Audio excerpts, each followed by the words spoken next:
Yun! Ito nga pala yung ginawa natin kanina. Leg piece project in progress kay Belle. Bali, yung portrait ng anak niya is healed na yan. Then, yung ginawa natin kanina is yung car. So, hindi na natin natapos kasi nga limited lang yung oras. May schedule din tayo later mamaya. Home service yun. So, our shop open 24/7.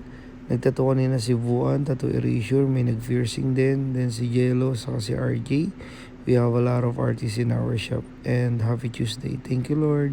Who's next? Oy, Jeremy, yun nga pala yung mga tayo sa tattoo.